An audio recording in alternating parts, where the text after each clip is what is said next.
Hello, everyone, and welcome to this week's episode of the DCL Show, your source for Disney cruise news and reviews. Coming to you from the Bob Varley Studio in Orlando, Florida. I'm your host, Pete Werner, joined this week by my good friends, BigFatPanda.com, Mr. John Sicari. Hello, everyone. Not BigFatPanda.com, Mr. Rhino Clavin. Hello. Our producer, Mr. Craig Williams. Ahoy, ahoy. And joining us via Skype, the lovely and talented Dreams Unlimited travel agent, Ms. Elaine Edwards. Hi, friends. And just a reminder, this show, along with all the content we produce, brought to you by DreamsUnlimitedTravel.com, of which I am one of the owners. And if you like our content and you want to show your support, best way to do that, DreamsUnlimitedTravel.com. You book your next Disney Cruise Line vacation there. You're going to get a great shipboard credit just for choosing us. You're going to pay the same price you pay Disney, and you're going to get the services of an incredible agent like Elaine, who are going to help you with every aspect of your trip. So please, DreamsUnlimitedTravel.com. And this week, we are wrapping up our discussion of Alaska with our stop in Ketchikan, where I did a lot of shopping. Did you? I did a lot of shopping in Ketchikan. Yeah, I always do. Miner's Gems. I bought a lot of stuff from them. The stuff is really, really good. I've been doing business with them for years. They've got places in each port, but in particular Ketchikan. Is that where the lady is that you know? Yeah. Okay. Yeah. Alaska's first city, the salmon capital of the world. And I don't eat diamonds. seafood. Yeah. I don't eat seafood. But let's talk about what we did in Ketchikan. You already found out what I did. What about you, Elaine? What did you do in Ketchikan? So, when we went to Ketchikan, I actually spent the first half of the day on the ship in the room catching up on work because I had a lot of work I had to catch up on, unfortunately. And, well, fortunately, good to have work, job security. There we go. And then I got off the ship just in time to go to the Lumberjack Show. This is the famous Lumberjack Show. And we did do the Disney exclusive one. So with this one, it is only for people that are sailing on DCL. You book it through DCL as a regular excursion through them. And they bring a couple little touches into the show, which equates to there's some banners that say Disney Cruise Line, and Goofy is there at the beginning conducting a warm-up. And he wants all of the kids out doing this exercising warm-up. And I was very impressed with Goofy because he was able to do a lot of exercises for probably a good 15 minutes. I feel like you're underselling this a little bit, Elaine. It was like a full kids get down and do push-ups. Not just like we're gonna get up and move around and shake and shimmy. He was putting them through a full calisthenics routine as if they were going through the presidential fitness test, basically. It was so awkward and so weird. I'm sure the kids loved it, but I was uncomfortable the entire time. Yeah. I was like, man, that poor person has to come out here and do all this exercise. Must be in great shape. Time. Well, that's what I thought, And this Great Alaskan Lumberjack Show and Axe Throw Challenge is what Elaine is talking about. $79, ages 10 and up. Not with the axe challenge, just the regular show. If you go and do it with anyone from any of the other ships. The exclusive Great Alaskan Lumberjack Show. Yeah, that one's $50. $50 for adults, $28 kids ages 3 to 9. Yeah. And if you don't want to do the DCL exclusive and miss out on Goofy, that one's like $47. So when it was a $3 difference, it's like, why not see what DCL does? Because I don't think Goofy's coming out for everyone. No. So sorry to interrupt you, Elaine. I felt like you needed to really paint the picture of how ridiculous Goofy was. Seen heavyweights? It was like that. So the entire show, this was a very, very, just very cheesy, quintessential lumberjack show. However, it was for me, it was very entertaining. A lot of people want to go to this. A lot of people do go to it. If you've never done it before, go. I'd say it's probably a 1 in 10, but it's a lot of fun. It's definitely fun if you have kids and you're traveling with kids. If you're traveling with a group of adults, maybe it's not what you want to do. But for me, I had a lot of fun. A lot of people, I will tell you, a lot of people that went to the show did wear like plaid shirts and like dressed in themed. I know that I did. They have pictures at the end that you can take pictures with all of the lumberjacks. Before we took our pictures with a bear, even. Mm-hmm. Craig looked like he was meeting a presidential candidate at that time. His picture, he's shaking his hand with the bear. It's hilarious. They did do axe throwing with kids. Or no, it wasn't axe throwing. Axe throwing with kids, yeah. It was shooting some slingshot. Yeah, it was slingshot. And then I ran and also did it because I wanted to. So after that, Craig and Rhino and I went and right next door to, I was looking up the name to make sure, Alaska Fish House. Yes. Which is right next door. And I actually split with Rhino. We got a fish and chips basket that had one of each in it. So it had a halibut, cod, and it had salmon. And here's the thing. I don't eat a lot of fish at home. I'm just not a fish person. However, I will tell you, all three were amazing. Mm-hmm. They were amazing, and I'm so glad that I ate them. And even the fries had some sort of seasoning on them that was almost like barbecue chip seasoning, maybe? I don't know. And then there was a dipping sauce that was awesome. Like, this was amazing. And we actually went outside and sat outside. And so we were looking over the pier area, and it was a very, very, very wonderful meal. And I think that Craig and Rhino actually ate there a little bit earlier in the day. Sure did. The day. So that definitely put that one on your list to eat at. It's a great, great place to eat at. And then we took off walking around town, which I really, really wanted to do because I didn't get a chance to walk around and explore at the other two ports. So I really wanted to make sure that I walked around this port and just explored. And fortunately, the problem is that once we got to about this time of day, which was, I would say 5 or 5:30 in the evening, pretty much everything was closed. So all of the shops were closed down. So we couldn't really go inside anywhere. And we did walk over to Creek Street, which I definitely wanted to do. And I was disappointed that everything there, except for this one bar, was shut down. So we couldn't go inside any of the buildings because I did want to see the inside of them.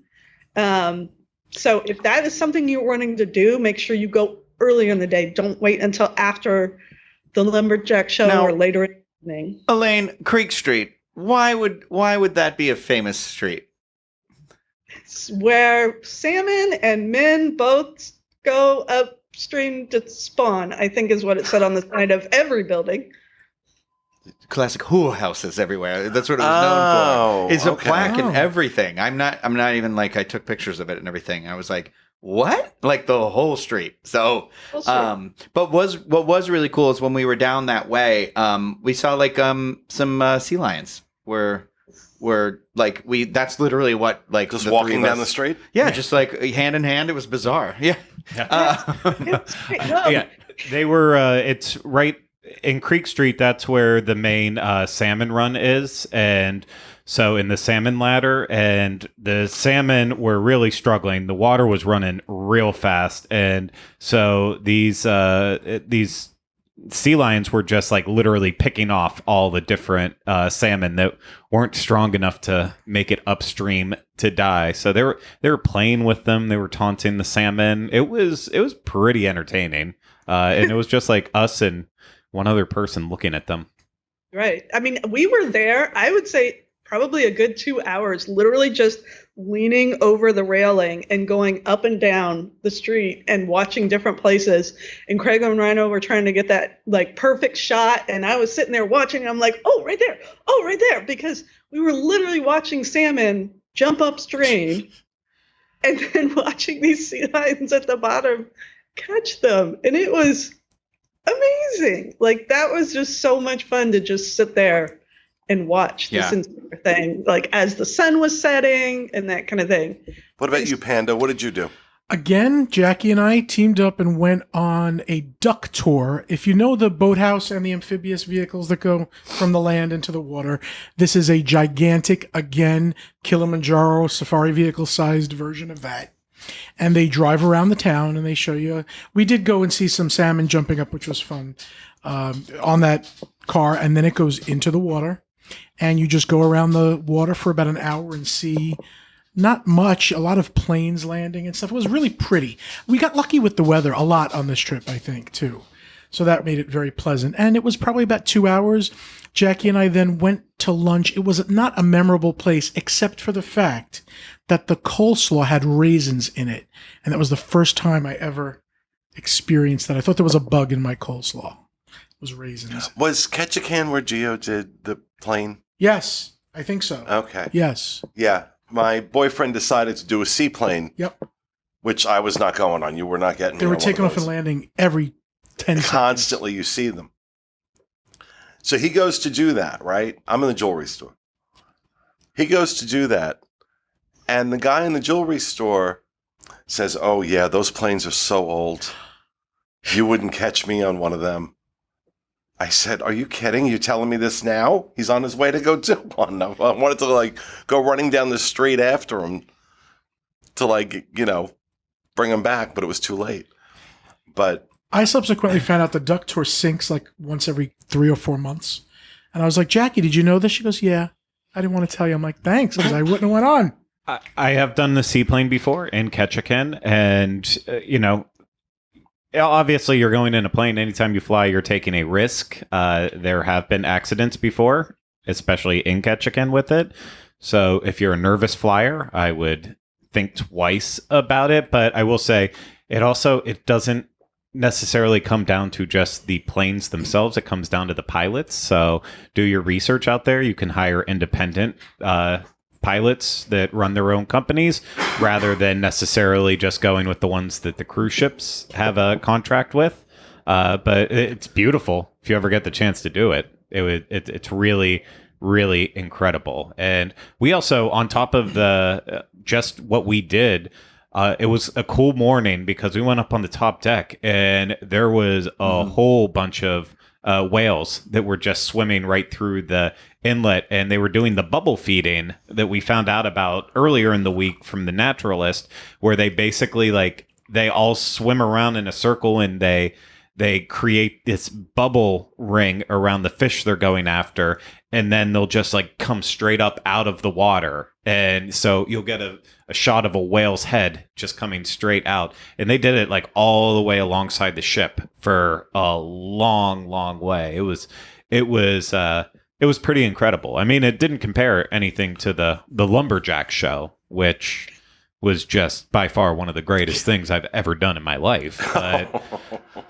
I'm not trying to be mean on it. If you had kids, especially younger kids, I think it would be one of the coolest things you could do. I've the Lumberjack Show. Yeah, exactly. It was the for Lumberjack. kids, yeah. No, it would have been perfect. And I even I was interested in it because I will admit I've watched on ESPN too when they've had the Lumberjack competitions, and But that's serious. it's and this was a playful version The cookies. of that where the weasel kept popping out to steal the cookies. And I know the way the look on his face right now and me describing it is, I understand why you're looking at me that way. It was a goofy show.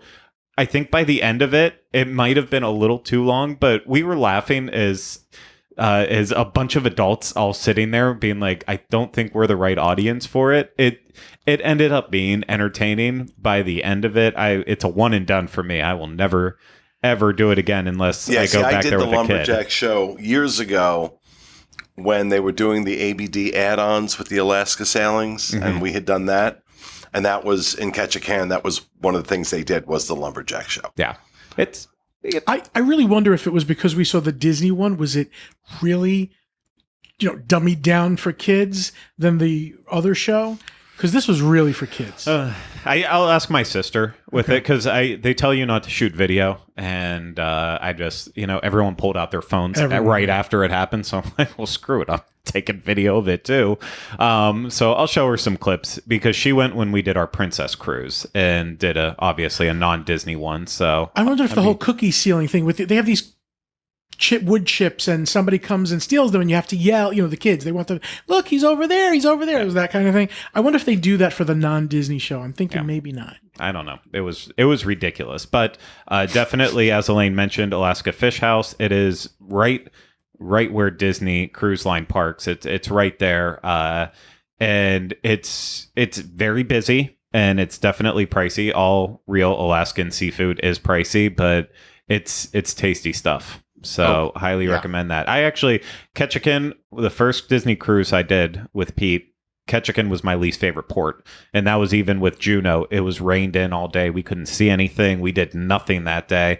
But Ketchikan was still my least favorite. But now it's kind of climbing in the list between Creek Street and just the location there. It's very wooded. You enjoyed the brothels, yeah? Yeah, I did enjoy the brothels, but it's just that it's different feel. Juneau's very industrial because it's a working city. It's their capital. Skagway's that gold mining, so it has that woodsy feel to it, but kind of like a ghost town way. And Ketchikan's just it's something else. It's a really pretty city. And again, the shopping around where the Lumberjack Show was really, clothing was really good and priced well. There was a lot of good stuff to buy. And just because we didn't mention it, your duck tour was $84. $84. Okay. Still worth it. $84 for adults age 10 and up, $49 kids 3 to 9, and $49 for kids ages 0 to 2. So everybody pays. Everybody pays. Now, if it would have sank, would it have been worth the money? I'm a good swimmer, so yeah, it would have been, but I didn't know that it sank ever. You would have had to save Jackie. I would have saved Jackie. Maybe. So what else? Anything else on Ketchikan? We did go to we had a few minutes to be able to go to a brewery, the Bottom Street Brewing Company. That was cool. They were doing, actually, the weekend we were there, the way our excursion with the lumberjack thing timed out, we couldn't go to it, but there was a beer festival that was happening that week that the people at the brewery were telling us about, and we're like, should we do it? Should we not do it? We almost went to it. Yeah, every single bartender we interacted with, because it was beer, but it was also food and I think some liquor too, and just a big festival there. And every single person we talked to was like, "Oh, are you going to go to that?" And it just kept haunting us the entire time that we didn't have time. But we went to a distillery too. Yeah, I don't remember the name. Was cool. I only have a picture of the drink, not the thing. I'd have to look it up separately. Yeah. But yeah, so there are things like that around there to do as well. I wouldn't do the Lumberjack Show again either. I guess I'm happy I did it. Even though you're dressed for it. I was dressed for it on the day as well. Because as Elaine and I were essentially twins, and I have a very happy photo with the bear. So, but the fish house place that's right there is phenomenal. The salmon burger I had in the morning was I still think about that burger all the time, and the fish and chip basket that Elaine already mentioned. So I think that is a must do when you're there. It's crazy because the length of time you have in this city, I kind of wish this is how long we had in Juneau, and then this would have been a shorter one because it is smaller. So I wish the times were flipped a little bit, but other than that, it was a beautiful place. We had a perfect day. The weather was gorgeous. I loved watching the sea lions. I literally, like Elaine said, I did that for hours. I'm looking at the timestamp on the video. We were the second to last group back on the ship that day. So that was very stressful. Not we were still 15 minutes before, but they were okay, if everyone can get on, we can leave. We can get out of here. And so we're oh God, not us. I was we still have 15 minutes. I'm sorry. They hated me. I find that a lot of people do. It's a fun thing to experience. Hating you? Okay. All right. And I think that will do it for Ketchikan. And that will do it for our show. We hope you enjoyed it. We'll see you again next week with another episode of the DCL Show. Have a great week, everyone.